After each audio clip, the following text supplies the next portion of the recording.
Alright, so this is going to be part 2 to what if Deku had a Imagine Breaker. So with that being said, let's just roll the intro. They took it to 10. Let me tell you how I come through with the 1-2, kicking shit like kung fu. Treat a bad bitch like she average. I'm a savage, little hoe, what you want do? I'm about cash if the raw fast. I'ma get that little nigga by any means. So before we get into the what if, I would like to say that I'm going to try to keep to a schedule this week because I recently just started college and my kind of schedule is all over the place since I don't have to take all my classes in like one day like normal school. I get to choose what days I have certain classes and hours as well, so it's kind of all over the place at the moment. So on Monday it's kind of my busiest day, but I do have because I have two classes, one in the morning, one in the afternoon, but I have that 7-hour period in between those two where I have a lot of free time, so I'm gonna make videos between that. So yeah, most of my classes are in the afternoon, so most of my videos are gonna be typically the same, like around the same time, except for Monday. So yeah, and so for the schedule, I'm gonna do part 2 of this video today when it comes out, and then tomorrow I will do the Shield Hero, or maybe part 4 of my 2 Black Clover what ifs if I have enough time to watch the anime, because if you don't know, Black Clover takes more effort to make than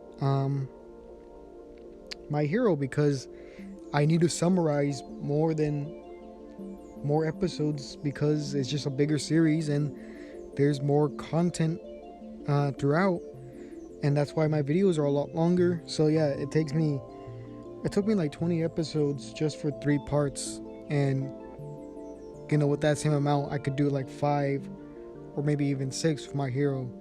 So yeah, just keep in mind that it takes longer to do Black Clover what ifs than my other what ifs. So with that being said, let's get into the actual what if. So last time we just got done with Midoriya being chosen as the 9th successor, I believe, to One for All. So we're going kind of into that training, right? So if you remember from the last part, oh yeah, I also forgot to mention this, but tomorrow I'm not doing Shield Hero. Instead, I'm doing what if Deku had Divine Dividing, which was a comment that I liked from a person who commented on one of my videos, and I really like the idea of it, so I'll do that instead of Shield Hero. I misspoke and said Shield Hero instead. So yeah, so all of Deku's life he's been training, right? Because he has a quirk that nullifies other quirks, so he needs to train his body. So instead of the normal like kind of workout that he does in the anime for training for the 10 months, he does the same thing but more intensely, right? He is told, you know, at home to, you know, lift more weights, like heavier weights, and do more reps or more sets of you know, push-ups and things like that, right? Different calisthenics. So there we would get to the end of the 10 months, and basically when All Might gives him the piece of the hair, instead of normally taking it with his right hand, because Deku knows if he touches it with his right hand then it'll like not work, so he uses his left hand. And the way that I'm going to do like how this works is that the energy from All for One or One for All goes to every part of his body except for his right arm, which nullifies it, right? So that's basically how I explain how the power is going to work, because normally it would just nullify the quirk and not be able to transfer, but with this kind of method it would be, you know, it makes sense story wise. So we get to the actual day of the entry exam after Midoriya gets the quirk from All Might, and they have some parting words, right? They say, he tells him the same thing in the anime about how not to overdo it because he could break his arms. But Midoriya or Deku in this one is more. He's a lot stronger than he is in the anime. I'm not gonna say he's taller, but he is a lot stronger. I would say physically stronger than Bakugo, because he's just been training all of his life physically and not like necessarily with his quirk. So I think he would still trip because he still is nervous and he still is that kind of he still has that original personality that he has in the anime, right? So he would meet Uraraka and they would have that small exchange at the beginning about it'd be bad luck if you tripped. So they continue on and they get to their spots and they have to actually take the entry exam. Deku in this one, I believe he would do just as well as he does in the anime, so there's no real big difference between that. Ida still asks President Mike about the 0-pointer and why it's not listed, or why he's not talking about it. And President Mike just explains that it doesn't matter because it doesn't have any points to it. And yeah, so we get to the actual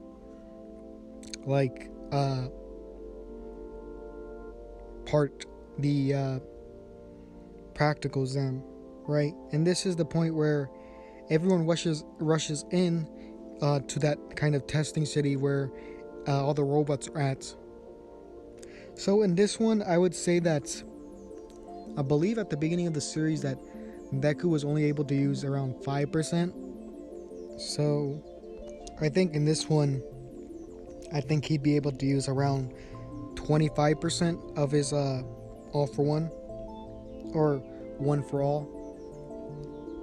So it'd be similar to how it is in canon, in where he's not getting enough points because everyone keeps kind of taking it, and by the time he realizes that most of the robots are gone, this is actually when he hears a scream and he sees a bunch of people running away, and he notices that it's a giant robot in the distance, and he's kind of stunned in fear, and he also thinks about running, but then he hears a girl screaming and he actually rushes towards that area, and this is when he sees who it is, and it's Uraraka. So what he does is that his body basically acts on its own and he jumps using one for all, and instead of punching with his right, he punches with his left. So everything so it's basically the same way, just with his left hand.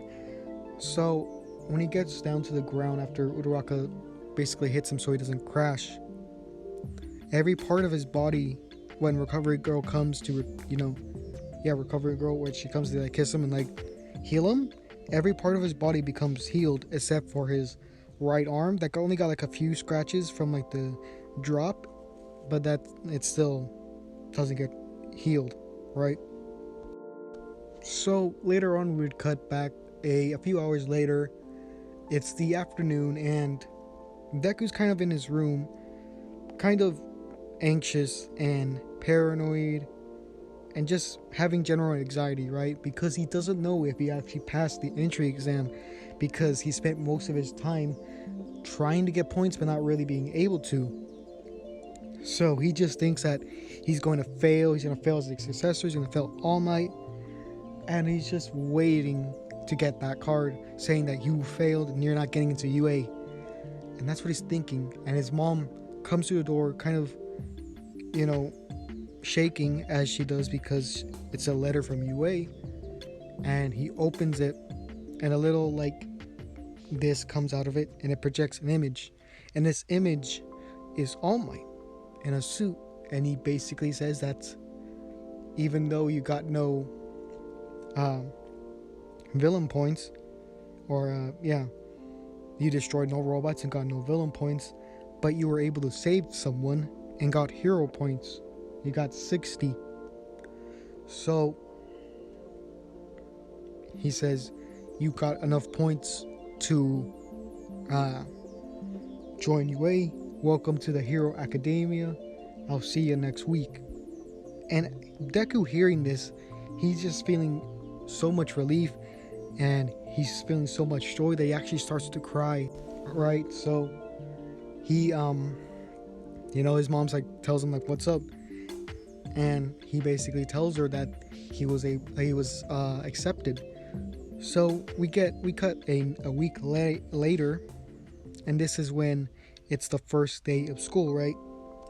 Deku would enter the classroom, and he would see that there would be Bakugo with his feet on the desk, and it would be Ida kind of yelling at him for having his feet on the desk, saying that, this school provides a lot for us, so it'd be disrespectful for us to put our feet on, the property of UA. And Bakugo's kind of ignoring him as he sees Deku walk in. And he goes up to Deku and says, "Oh, Deku, you actually made it in. I'm actually pretty surprised," right? Because in this one, he's not really that mean. He didn't really bully Deku since he had a quirk, right? But he didn't really respect him either because of how his quirk worked. So as they're talking, this is when Uraraka comes through and basically introduces herself to Deku again, since he was the one who saved her, and basically thanks him. And as they're kind of chit-chatting, right, making conversation, this is when Aizawa comes through. And no one really recognizes him except for Deku, right? Because he's a big fan of Eraserhead since they have very similar powers. And he's like, he kind of fanboys, right? He's like, "Oh my gosh, it's Eraserhead. Are you our new home, what's it called?" He's like, "Are you our new homeroom teacher?" And Aizawa is like, "Lucky guess, kid, but yeah, I am your homeroom teacher." And everyone's shocked that Deku would know someone, know the teacher already. And they're even more shocked that he's even a teacher, because he looks like he hasn't slept for a while, and he kind of looks homeless being in that sleeping bag. And he basically says that everyone get into your gym clothes, and we're going out to the field to do a quirk assessment. So Ito would be like, "What about orientation?" And he says that it doesn't matter. Teachers at UA can basically teach their class however they want. So I want to do a quirk placement test, and whoever gets the lowest score gets kicked out. And they're all saying like, "Oh, you can't do that." And he's like, "Yeah, I can. I expelled entire classes before, so don't think I won't do it to yours." So everyone just kind of shuts up and goes outside to do the quirk assessment test. So throughout all the kind of different tests, Deku kind of scrapes by all of them, or he the way that he stays in UA is that not because he has like good scores within all the tiers or all the different tests. It's just that he does a lot better than the average in each of them. So he doesn't get like number one in like a bunch, but he gets like really high within the class because he's gonna be really fast, faster than most of the people without like speed quirks, right? Anything that can enhance your speed or be used in that kind of way, things like the engine jets in Ida's legs, the ice from Todoroki and the explosion from Bakugo. Those three will probably be faster than Deku, but no one else is really going to be faster since he's like at the peak of fitness or near it, right? For the throw, it goes the same way as the anime, but it goes a little bit different since he's using his left arm. And Aizawa sees that something's up because Deku isn't left-handed. So he's like, he like basically brings him towards like, he's like, "Midoriya, what do you think you're doing?" So he basically explains how he could only use his power on his left side, and the other side basically nullifies it. And Aizawa says something similar to what he does in the anime about how if a hero gets hurt or gets hurt by his own abilities, then he's basically useless and a kind of liability on the battlefield, right? So as Deku takes a second to get this in his head, he decides to, what if I just concentrate the power on one specific spot, so he won't be like dead weight for the other tests after this. So that's what he basically does. He just does the flick that he does in the anime with his like one finger, and he gets the same score that I think he would get a little bit higher since he's been training a lot more than he does in the anime. So I think in this one no one would get kicked out, since it'd basically be the same kind of scenario where each of them tried their best. So no one in class 1A would get kicked out. So next we get into the heroes versus villains kind of test, and it would start off with All Might kind of basically saying that it's basically him going through the doorways screaming, I am here as your new combat instructor. And when they go outside after they get their hero clothes that they got from the support class, basically everyone would have the same kind of costume except for Deku. His costume would be slightly different. It would basically be exposing his right arm, because he would need that to nullify quirks. So they would basically All Might would go through that kind of way of choosing the teams through like random selection, and he would pit up Bakugo and Ida versus Uraraka and Deku, right? So the fights go a little bit different. So this is how it would go in my mind. So they would both walk into the building, and Bakugo, being that kind of hot-headed person that he is, trying to confront a problem up close, would go up and try to go for Deku first. And Deku, knowing how he would fight, would use his right arm to kind of grab and throw him onto the ground. And using his right arm to touch him, Bakugo would have no way of really using his quirk, so he would have to use his regular strength to kind of get out of the situation. But in this what if, Deku's actually a little bit stronger than Bakugo physically.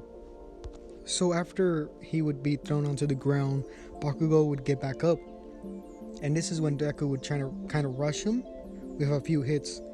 It'd be similar to the fight with Accelerator, where Deku keeps opening with his right arm to kind of hit him for a second, and this basically stuns his ability and not be able to use it. So that's basically how it would be. He would just keep on hitting him with his right, and the only thing that Bakugo could really do is either block, dodge, and try to hit back, which he does. But Deku's been training all of his life, so it's not doing too much. Deku's able to counter and also able to dodge most of his attacks. So I think Deku would be in a situation to put basically white tape around Bakugo, which would get him, out of the match. So after this was done, what they would do now is that they would basically go upstairs together, Uraraka, and actually Uraraka would have been up there before, since it would be Deku kind of dealing with Bakugo. So in this scenario, Ida's kind of running around the room, basically not trying to let Uraraka get the bomb. So Deku kind of looks at Uraraka and kind of whispers in her ear, right? And after a while, they both agree on the plan, and what happens next is that Deku kind of aims at where Ida's at, right? But not directly at him, which Ida thinks. So Ida starts trying to pick up the pace, thinking that he's trying to shoot him with